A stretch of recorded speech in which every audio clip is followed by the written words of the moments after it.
Kemudian bertani mewakili daripada RMI PJNU Jakarta Timur. Alhamdulillah pada kesempatan siang hari ini kita melakukan RMI PJNU Jakarta Timur yang pertama menyatakan tetap istiqomah mendukung tesis Ihya sampai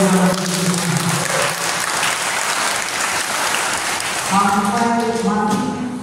Bukan sekarang sampai mati. Kapanpun kita mendukung, karena ini adalah Indonesia yang tidak terbantahkan oleh siapa. Yang kedua, RMPCNU Jakarta Timur yang kebetulan ketuanya adalah seorang lawyer sekaligus selebriti juga, beliau Ustaz Lawyer. Jadi memberikan solusi sekaligus menanyakan yang terkait dengan validitas seperti yang Nabi Sallallahu Alaihi Wasallam yang tadi secara ilmiah tidak terkonfirmasi kepada Rasulullah Sallallahu Alaihi Wasallam. Oleh karena itu kita meminta prosesnya secara hukum untuk ditindaklanjuti.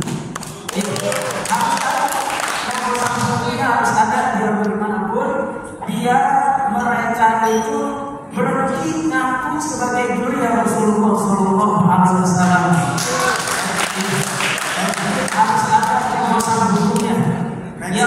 Yang kedua, karena ini mereka dinaungi oleh lembaga yang namanya begitu al-amaliyah, biar bagaimanapun karena itu merupakan lembaga mereka pun organisasinya harus ditindak, harus diproses secara hukum karena tidak sesuai dengan kajian ilmiah.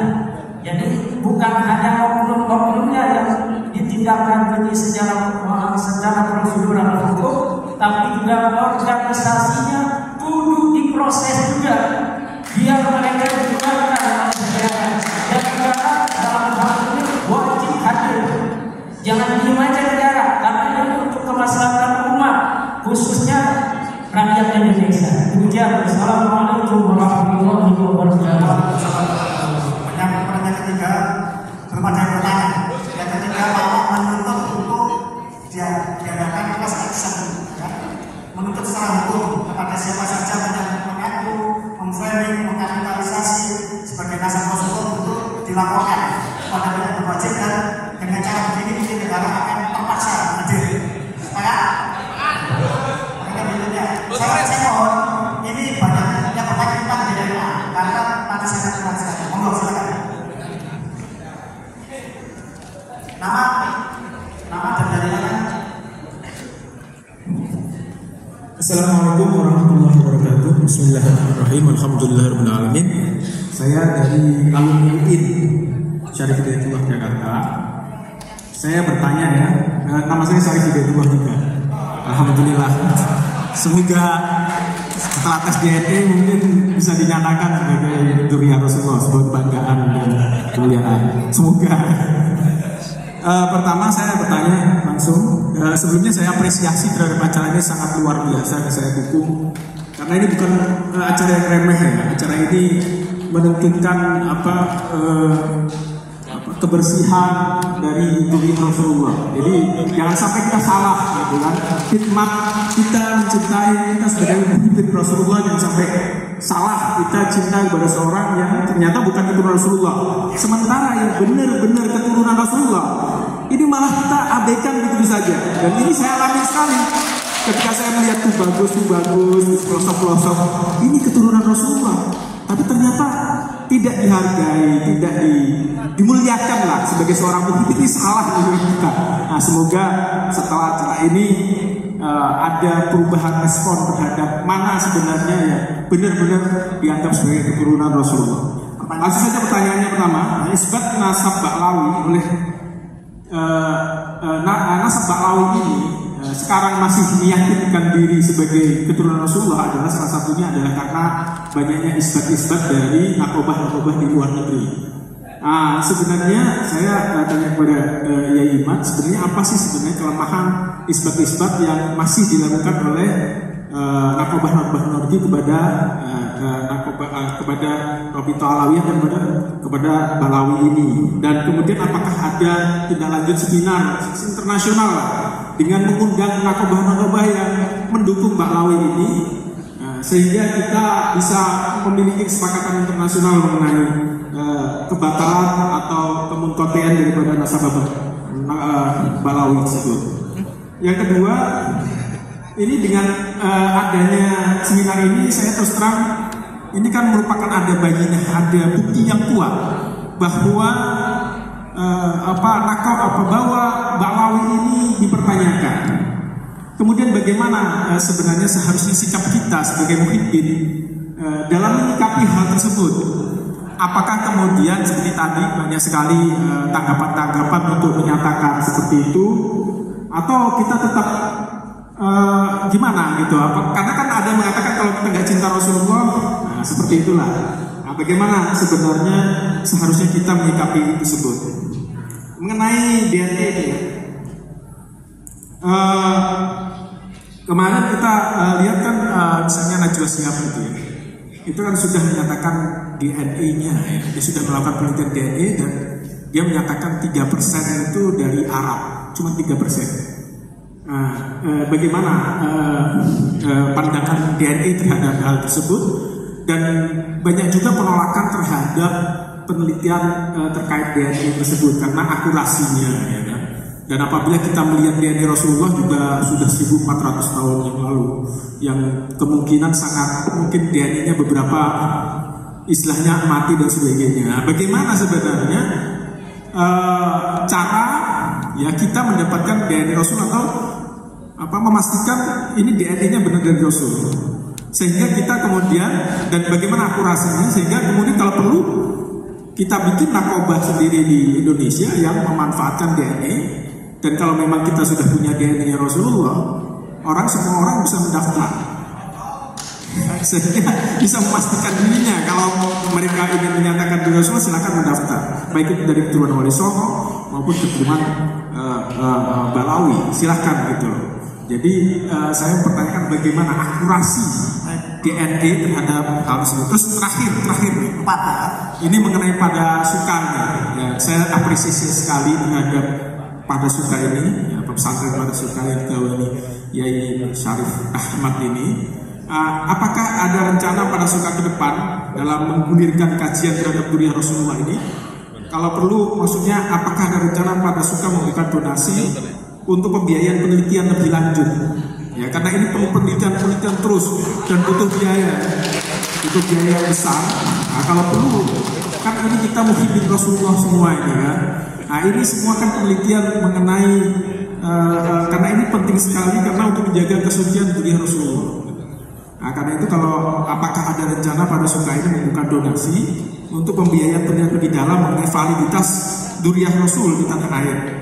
Itu saja, kami akhiri. Assalamualaikum warahmatullahi wabarakatuh. Baik, sementara itu dulu karena pertanyaan yang 4, satu orang pertanyaan yang 4. Baik, yang pertama isbat nasabah Alawi, kenapa kok kemudian bermasalah gagal di banyak nakobah internasional itu untuk Kiai Haji Usman bin Usman. Terus kemudian yang berikutnya bagaimana menyikapi tentang training cucu Nabi itu dulu mohon dijawab.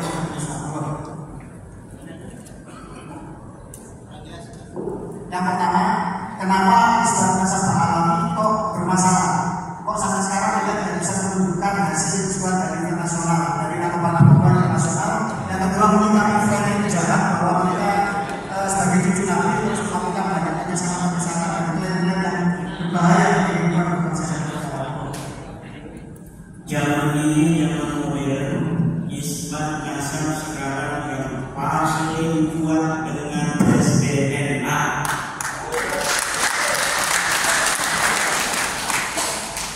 Tetapi kita perlu penegasan hari ini dari peneliti BIN yang hadir, apakah DNA Rasulullah sudah bisa terdeteksi hari ini? Artinya kalau saya mau tes DNA, apakah saya menunjukkan ini sudah bisa presisi dapat disimpulkan? Jadi saya menjawab sambil Terima kasih. Masalah yang lain nggak usah. Biar masalah ini kami sudah yang jahat. Kan mereka melakukan hal yang jahat. Kami cucu Nabi, kalian harus begini kalau cinta pada Nabi terus seperti apa? Sudah dibuktikan oleh penelitian secara pustaka tidak terkonfirmasi melencengnya. Gagal total. Sekarang tinggal satu lagi cara membuktikannya dengan tes DNA itu. Tetapi kita ingin menegaskan daripada peneliti apakah tes DNA hari ini sudah bisa presisi untuk menurut kita keturunan Rasul atau bukan. Nah, demikian. Terima kasih. Pertanyaan ketiga langsung dan sebenarnya inti yang ingin diminta adalah pertama terkait open posting Najwa Shihab lembaga ilmu yang menyatakan bahwa rasnya cuma 3% ras yang pertama. Yang kedua tentang akurasi dari tes DNA itu sendiri, bagaimana Pak bisa menentukan bahwa ini benar ini keturunan Nabi dan ini bukan, dan tentang kenapa Bapak Ali itu gagal dan mutlak tertolak sebagai keturunan laki-laki ke Sayyidina Ali bin Abi Thalib atau wajah. Yang jawab orang saya tadi ada benar bahwa SFT itu tahu tentang SFT-nya Imam Ali itu sudah terbuka keturunannya harusnya itu kalau nggak ya rasanya nggak tahu. Anda yang keturunan Ali diperiksa di laboratorium nggak ada nggak ada penanda genetiknya Imam Ali, yang nasabnya bakal selesai kan? Tapi kita datang nggak ada, tapi kelihatan rame gitu. Kalau saya bilang moyangnya bukan satu, karena begini, kalau saya dapat hurufnya J saja, seluruh keturunan laki-laki saya J semua. Kalau saya G semua. Kalau bapak lima rame, berarti kakaknya nggak mungkin satu. Itu dulu kakaknya. Sampai 1000 tahun lalu sampai satu. Keturunan Imam Ali itu ketahuan. J semua keturunannya, yang bukan J ya mungkin keturunan tapi garis perempuan. Kita nggak boleh menafikan ya. Artinya begini, orang ngaku keturunan siapa sepanjang dia nggak maksa harus garis laki-laki, ya kita terima aja. Bisa jadi cucu dari anak perempuan, bisa jadi cucu dari anak laki-laki, kemudian cucu laki-laki, kemudian cucu perempuan. Itu karena kemahaman kita kan. Kita punya anak perempuan, punya anak perempuan, punya anak perempuan, sampai 10 generasi perempuan, tetap kita nggak boleh nikah. Keturunan Nabi dari perempuan pun, ya tetap anak-anak Nabi. Yang masalah Bapak ini kan memaksa garis laki-laki. Nah, itu saja.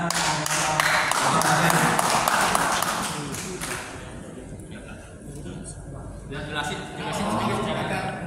Assalamualaikum warahmatullahi wabarakatuh. Tadi masalah yang teknisnya sudah dijelaskan oleh Pak Sudara WP. Saya mencoba untuk menjelaskan secara ilmiah populer tentang kaum laki isu begini. Percaya nggak kalau kita berasal dari satu bapak, terus sampai bapak yang ada itu bapak umat manusia, ada bapak ras manusia, itu namanya Nabi Nuh. Karena pas dari besar selesai 3 anaknya menyebar, ada Sam, ada Ham, dan ada Yafes, ya. Dan kemudian menyebar ke seluruh muka bumi memangnya sama? Enggak, ada yang padang pasir, ada yang es, ada yang hutan tropis, segala macam. Satu tidak lebih baik dari yang lain. Dan itu sudah berpisah selama ribuan tahun. Untuk mengatasi ini, Allah menganugerahkan kepada kita mekanisme untuk menjaga supaya nggak mati. Itu menyangkut masalah penampilannya, fisiologi tubuhnya segala macam. Kan nggak mungkin orang yang tinggal di daerah tropika seperti ini, yang suhu, kompor segala macam, itu punya bulu-bulu yang panjang itu jelas sekali. Terus orang yang tinggal di daerah dingin tidak mungkin mempunyai bulu-bulu yang tipis seperti kita. Pasti akan kedinginan. Mereka punya bulu yang itu adaptasi manusia. Dan adaptasi manusia itu diturunkan dari orang tua ke anak supaya anaknya juga survive, bertahan hidup. Jadi ada sifat-sifat badan yang berbeda. Wong Jawa ya, Jawa yang bule sakti, tapi rasa itu tidak lebih baik dari yang lain.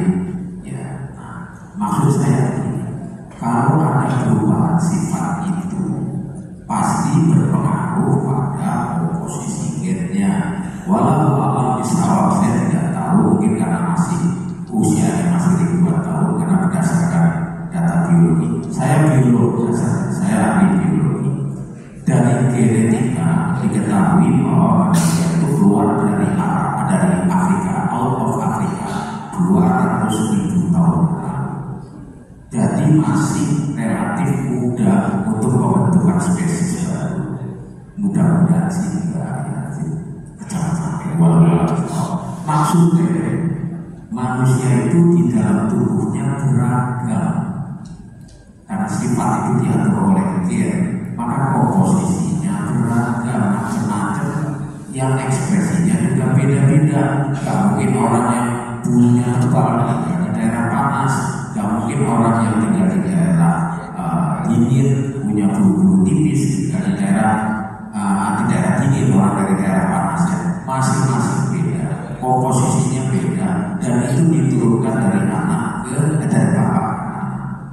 Itu kalau dari anak dan ibu ke anak, kalau dari ibu dari mitokondria, ada gen di dalam tubuh, ada sel, organ. Lah yang kita fokus ke sekarang kan masalah nasab, maka kita lari ke masyarakat yang perunannya patrilineal dari bapak. Berarti kita ambil yang di kromosom Y, karena Y itu bapak. Ya. Nah, jadi masing-masing daerah itu beda-beda komposisi kromosom Y-nya. Kenapa? Karena alamnya beda. Nah, alam yang sama pasti punya manusia-manusia yang bahannya sama. Jadi tiap-tiap daerah itu punya komposisi kayak lego itu, merah, kuning, hijau, coklat, hitam, apa segala macam itu beda sesuai dengan kondisi alamnya.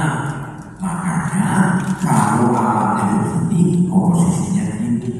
Orang yang tinggal di daerah semenanjung Arabia dengan panas seperti ini, yang kemudian dikenal sebagai orang-orangnya Babilonia, kemudian menurunkan Ibrahim, Ismail dan Ishak, ya, orang-orang Arab dan Yahudi, itu komposisi gennya kayak gini di kromosom Y-nya. Kenapa? Karena sesuai dengan komposisi di wilayahnya yang panas. Ini dibagi grup, ya, dibagi klasifikasi secara alfabetis, namanya haplogrup C, karena itu dari hanya sel laki-laki. Kalau manusia kan XXXY, ini kan cuma satu bahasa latinnya haplo, separuh, haplotype, tipe separuh laki-laki, ya, tipe khusus laki-laki, yang separuh dengan laki-laki, berarti yang Y bukan X perempuan, yang Y laki-laki. Y ini juga beda-beda. Kenapa? Sesuai alamnya. Allah Maha Adil. Allah menyukai diversitas. Makanya saya pernah guyon teman-teman saya, seandainya Rasulullah dengan bineka tunggal ika, beliau pasti senyum. Karena Allah itu menciptakan keberagaman. Karena alamnya beragam, maka orang yang tinggal di daerah padang pasir kayak begini, yang kemudian menurunkan orang-orang Yahudi dan Arab, itu komposisi Y-nya kayak ini. Maka itu disebut Y, ya, kromosom Y. Grup C1, grup orang-orang pada pasir Arabia. Lalu masing-masing juga beda, orang Eropa ini beda, yang Afrika ini beda, termasuk orang yang di Asia Tengah. kering-kering kayak apa sih? Tapi malah pun Stefan beda lagi dengan orang Arab, pasti kan orang Yahudi beda. Dia walaupun ada wilayah suku, tapi keringnya beda dengan yang di Asia Tengah. Nah ini beda lagi komposisinya, namanya komposisi G, bukan C lagi tapi G. Itu yang orang-orang sekarang, orang-orang yang wilayah yang berbahasa Turki, bahasa-bahasa kayak Turki, Kazakhstan, Uzbekistan, orang-orang Asia Tengah itu G, Kaukasia. Jadi bagaimana mungkin mau mengaku Arab kalau dirinya Rasulnya itu bukan C, kan itu bukan Arab, itu orang sana. Tapi dunia ini kan luas, jadi jalanlah bukan maksudnya ini. Jadi ada orang Kaukasia juga bisa di wilayah Arab, bisa aku suka sekali dengan siapa aku pasti bahasa Arab ini.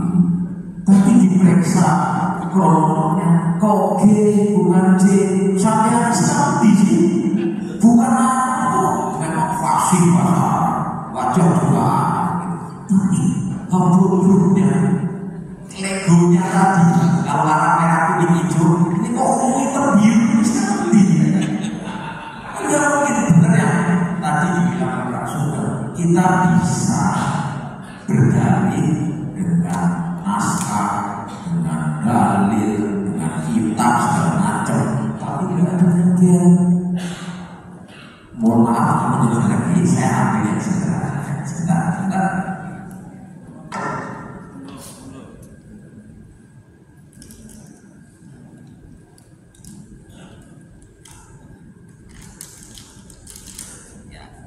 Saya mencoba menggunakan karena salah satu tugas ilmuwan adalah bapak-bapak kira kue ini, ya, macam-macam toh. Nah, oke, sesuai dengan buatannya. Yang coklat ini dari Tegal, yang ini dari Semarang, yang ini Cirebon, ini Jogja, ini Surabaya, ya, oke. Nah, ini kan Cirebon. Kok ada orang datang? Aku Cirebon itu tiba. Aku orang istilahnya buta kan? Oh buta yang di Cirebon ini. Oh jangan Cirebon gini. Terus mau Cirebon, Mas biasanya kue kayak gini Mas. Ya akan nunjukin. Karena kalau nunjukin gini, lo Cirebon begini, Cirebon begini, gitu. Makanya orang-orang itu kalau ditanya, aku Cirebon suka punten, suka Pekalongan, kalau jelas kan Cirebon, Cirebon masih tahu Pekalongan di mana, punten di mana masih tahu. Ya orang Cirebon, aku Cirebon, pasti banget Cirebon, Cirebon gitu. Atau posnya di jalan ini, aku ada di sini, masjidnya, pokoknya tahu banget Cirebon. Tapi orang Cirebon, lu kayak kalau misalnya anak gue dia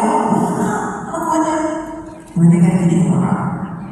Karena dia kalau dia orang Cirebon, oh ya, Cirebon ya, ini kayak gini. Loh, Cirebon kok begini? Ini kan mau Semarang. Kalau Cirebon kan kayak gini. Makanya tadi dibilang oleh Rasul, udah harus ada ribut-ribut pakai soal dari mana-mana. Ini tak reksa gitu, kita reksa gitu. Sama juga dengan tadi. Ojo balik macam-macam kan, ambil mungkin, ambil Cirebon, kayak kuenya kayak apa kan? Begini loh, kayak gue besek kok, nggak aku gue besek, aku soal Cirebon kan, ya Cirebon kan. Kalau dia memang orang Cirebon, dia akan bilang, tapi ini dia, gue ini gue, kayak Semarang, gue Cirebon kayaknya loh. Makanya sampai kapanpun kalau orang itu betul-betul keturunan Rasul dan betul-betul genotipnya hurufnya C, dia akan kasih usaha ambil darah saya. Ini kan jadi ada yang disembunyi. Lah pada seperti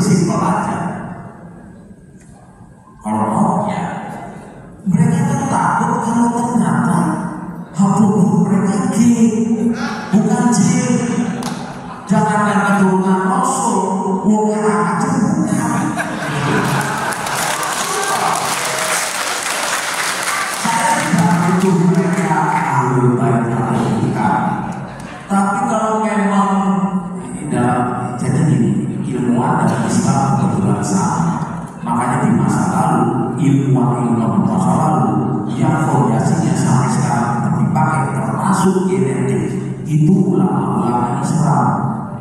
Al-Khawarizmi itu bapaknya ketika modern. Saya Tolani itu adalah Dinawani. Beliau menulis buku kitab Al-Hayatul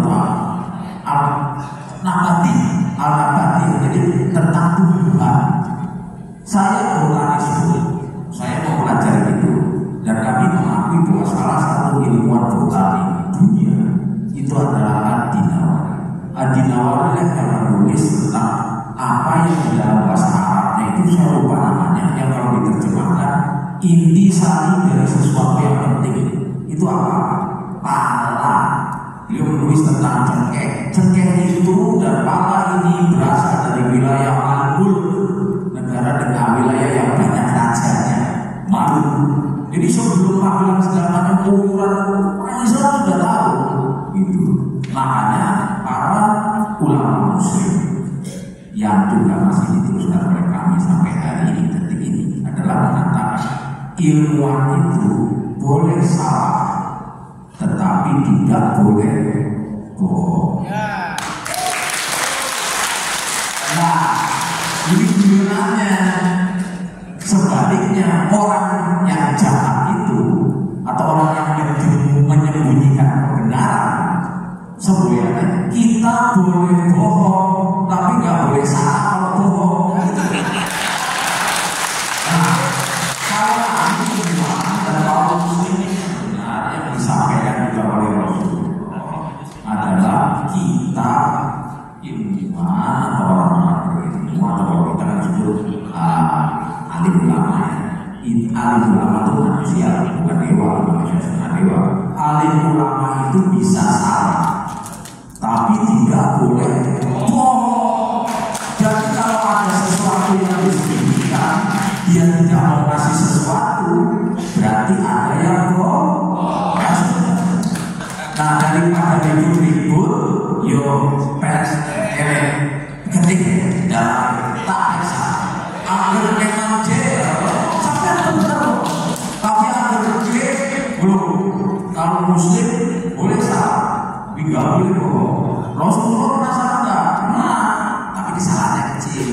Tapi Rasulullah pernah bohong nggak? Enggak pernah. Jadi kalau ada muslim jangan salah, tapi bohong.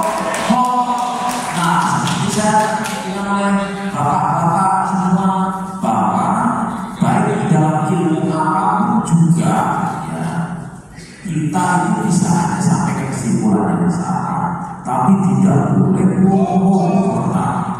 Ya, jadi makanya Rasulullah mengatakan sampaikan yang benar, walaupun itu baik. Dan ini pasti berkaitan dengan mereka merasa mempunyai kemuliaan, sehingga berdagang gampang, jadi gampang, jadi urusannya duit. Ya toh? Padahal Rasulullah sendiri bilang barang siapa yang merasa tenang di rumahnya, ya sehat badannya dan cukup makan untuk hari ini, berkah cukup makan hari ini, dia bagaikan sudah memiliki dunia dan segala isinya. Jadi Rasulullah itu mengajarkan kita santai aja, yang penting ojo seperti ikhlas lan ojo musyrik, udah itu aja. Nah, kalau dia menyembunyikan sesuatu yang bohong, itu semacam musyrik. Bagaimana turunan Nabi musyrik? Nah, untuk ini supaya tidak berlarut-larut, nggak usah pusing-pusing. Ketimundi, tetap periksa. Kalau memang benar-benar jauh, jika memang jauh, ya saya memang tidak sana. Selesai. Masalah seperti ini, nggak boleh Cirebon. Biasanya CQ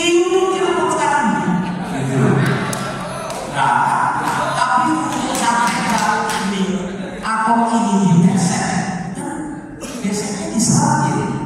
Mulai murah ya, Jawa tapi banyak yang ibu jadi orang berpunya. Wes lah jangan cakap gede mundi, kata desa.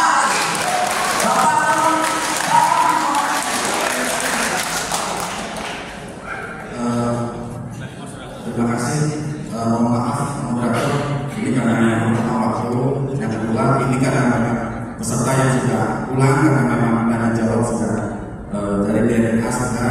Kita pasti sudah banyak kesimpulan dari DNA juga dari kita sudah pasti. Nah kita dengarkan sekarang saya ingin bertanya sama Prof. Anha. Ini banyak titipan dari peserta yang pulang Prof. Karena tadi lama tanya jawab. Yang pertama, benarkah bendera merah putih itu konsepnya Habib Alifita? Yang kedua, benarkah kemerdekaan 17 Agustus itu perintah Habib Alifita? Dan yang ketiga, benarkah lambang burung Garuda karya Habib Hamid Al-Ghazali? Jadi sementara ini penitipan dari beberapa peserta yang sudah pulang. Namun maaf moderator, dari masing-masing bagian kita tanyakan. Silakan Prof. Terima kasih. Assalamualaikum warahmatullahi wabarakatuh. Langsung. Iya, pertanyaan itu sebenarnya pertanyaan yang sederhana jawabnya. Jadi ketika itu diperlukan Bapak Negara, lalu dibentuk panitia. Panitia yang kira-kira Dewan Barat. Lalu anggota panitianya Yami dan Sultan Ali. Nah lalu ada dua dari sekian banyak yang masuk, dua yang diterima, Sultan Ali sama Yami. Tapi kemudian setelah dilihat bahwa yang sedikit ada kecenderungan ke Jepang-Jepangan, maka kemudian diterima Sultan Ali. Tetapi ada tetapinya, diterima, tetapi begitu Bung Karno melihat, maka dia melihat berbagai hal yang kurang tepat. Maka dia panggil seorang seniman namanya Dula. Lalu dia katakan, Dula, perbaiki itu. Maka diperbaiki. Jadi yang kita lihat sekarang itu bukan asli dari Sultan Hamid, tetapi itu adalah perbaikan dari kehendak Presiden Soekarno yang ditugaskan kepada seorang seniman yang bernama Dula.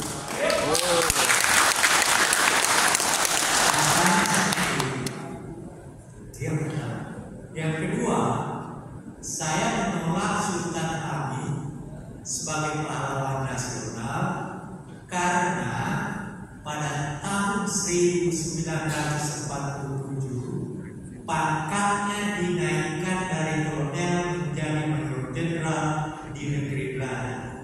Pada tahun itu kita diburu-buru oleh Belanda, ditembaki dan sebagainya. Dia tidur di negeri Belanda. Terima kasih, itu jawaban saya. Bendera merah putih. Ya, bendera. Kenapa bendera? Lambang burung Garuda, lambang burung Garuda, bendera merah putih konsep Habib Alifita. Enggak benar.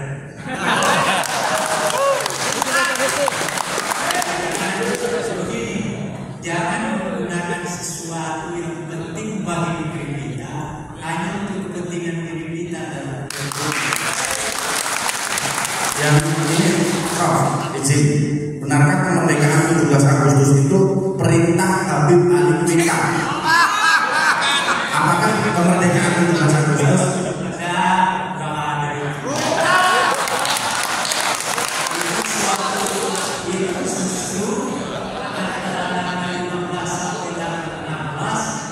terjadi persoalan di antara kita, itu menyebabkan maka pada tanggal 17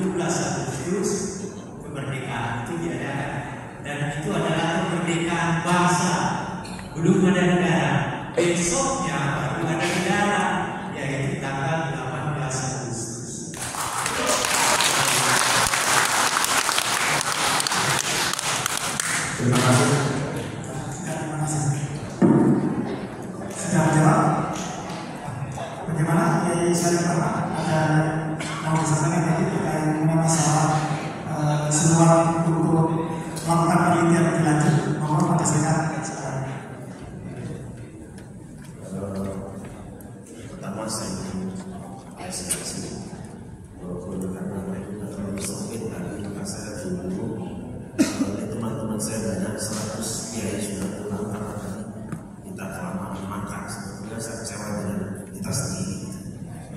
Saya ingin ini pakar-pakar kiai yang ahli bicara sepuas-puasnya hari ini dan transparan. Tapi sebenarnya sudah terjawab dan sudah terwakili.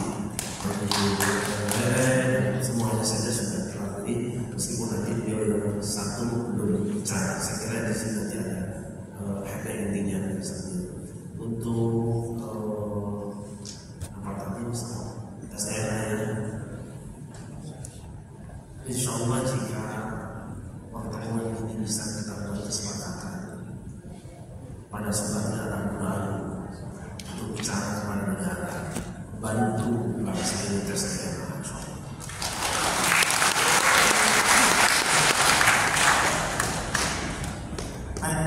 Berarti pada suka nanti akan melakukan yang lebih dari ini. Tidak hanya berhenti di sini, tetapi akan meminta rekomendasi kepada negara. Apa yang tadi disampaikan oleh Mas Panji tadi terkait dengan masalah himbauan bukan alamnya. Terus kemudian tadi permintaan maaf dari Prahmataram atas banyaknya yang diklaim sejarah oleh mereka. Kemudian juga tadi tuntutan secara hukum bahwa siapa saja yang mengaku sebagai Tuhan Nabi harus bisa dibuktikan secara ilmiah dan dengan metode yang benar, dengan kaidah yang tepat. Kalau tidak berarti melakukan penutupan majelis dan penodaan kepada agama Islam. Dan ini diakui dan dijamin dan dijaga oleh negara terkait dengan masalah kesucian dan agama Islam. Jadi seluruh dari masyarakat dari kemudian agama dan kesucian. Terkait dengan pertanyaan kepada Profesor Andarogo, karena yang telah memberikan stempel akademik adalah seorang profesor, maka sulit untuk dibantah bahwa framing jahat dan palsu itu ternyata sama sekali tidak benar. Bahwa burung Garuda telah dipakai oleh Majapahit dan Mataram Islam, dan kemudian oleh para pemimpin bangsa membuat panitia, dan tadi sudah disebutkan siapa sebenarnya yang menjadi arsitek dari lambang negara kita. Terkait mengenai masalah bendera merah putih, beliau juga mengatakan tidak benar kalau itu adalah dari Habib siapa itu? Habib Ali Kuita. Yang benar bahwa bendera merah putih itu telah dipakai oleh semua wilayah Empire Majapahit. Malaysia juga pakai merah putih, Thailand juga ada merah putihnya, Singapura juga ada merah putihnya, dan tentu saja Nusantara Indonesia memakai merah putih. Yang ketiga, terkait mengenai masalah hari kemerdekaan, tentu saja kita memiliki BPUPKI, Badan Persiapan Usaha Kemerdekaan Indonesia, dan juga BPKI, Panitia Persiapan Kemerdekaan Indonesia. Dan di sini tidak ada satu orang pun bakal alami di situ. Jadi benar kalau Profesor Andarogo, tolong hentikan narasi-narasi jahat, framing-framing sesat yang mencoba untuk mengklaim sejarah Indonesia seolah-olah masih akhlak sendiri, walaupun sebenarnya mereka datang karena inisiasi oleh Belanda. Malah ada mufti dari Batavia, yaitu Habib Usman bin Yahya, yang salah satu fatwanya adalah haram membentak kepada pemerintah kafir dari Belanda. Katanya cucu Nabi.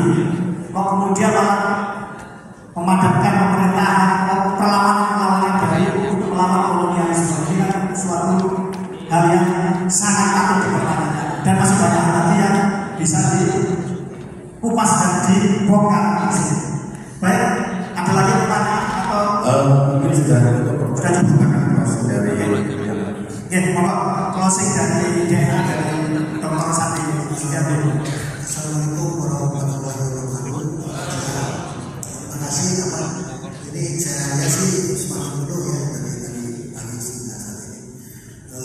Satu hal tadi kami katakan metode itu adalah sesuatu hal yang kami coba untuk mencari kebenaran. Karena apa? Kami berdasarkan data. kami menyampaikan metode bahwa serumit itu tadi saya sampai terlibat bukan memang seperti itulah yang kami kerjakan untuk mencari memperoleh data yang dari informasi. Itu tadi ada pertanyaan dari bahwa apakah mereka namanya saya itu kan ada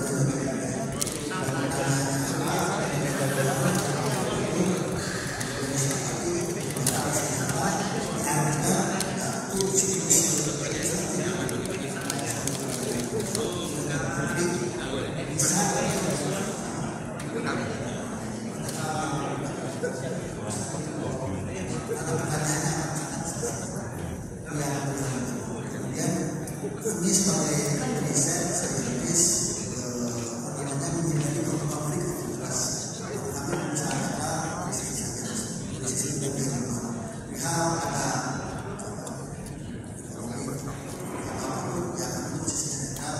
dan yang ingin saya jelaskan kami tidak mengambil pernyataan sebagai institusi maupun kami berbeda riset tidak mungkin nanti ketika ini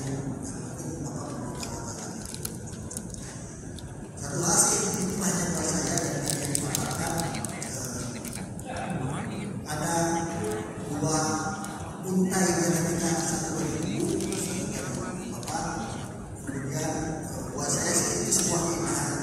Kenapa? Karena itu cerminan dari istilah mengasih tentang yang ada di sebuah sampai kita mengakui keindahan yang kamu pelajari karena kamu tuh mempelajari melihat observasi dan kamu mencoba mencari hikmahnya ya mungkin kan kami hanya berbagi mudah-mudahan tool dan apa yang kami kerjakan bisa bermanfaat buat Indonesia buat manusia kemudian baik, terima kasih. Jadi kesimpulan dari pakar genetik kita atau pakar genetik di sini dan semuanya mesti dan dokter semua bahkan ada Bu Indrawati yang juga kepala lab dari BRIN Badan Riset Nasional Fakultas Genetik Beliau memutuskan menyimpulkan bahwa alami yang berhak YDNA G batal secara pengetahuan sebagai garis lurus laki-laki ke Albert Nabi Sallallahu Alaihi Wasallam baik ada dasar kepolisian bin Oke, demikian ini stempel akademik dan ilmuwan yang sangat kuat narasi yang sulit untuk dibantah dan himbauannya adalah silakan kalau masih ada bahan alami yang tidak terima silakan maju ke SDK untuk membuktikan bahwa dirinya benar-benar sangat menggunakan dengan bahwa dan titik asal. Untuk closing statement saya berikan kepada Gus Muhammad selaku ketua tim pengarah dari sebenarnya beliau software dari sebenarnya acara ini dan atas arahan dari yang mulia Pak Dewi saya sampaikan merdeka, merdeka, merdeka.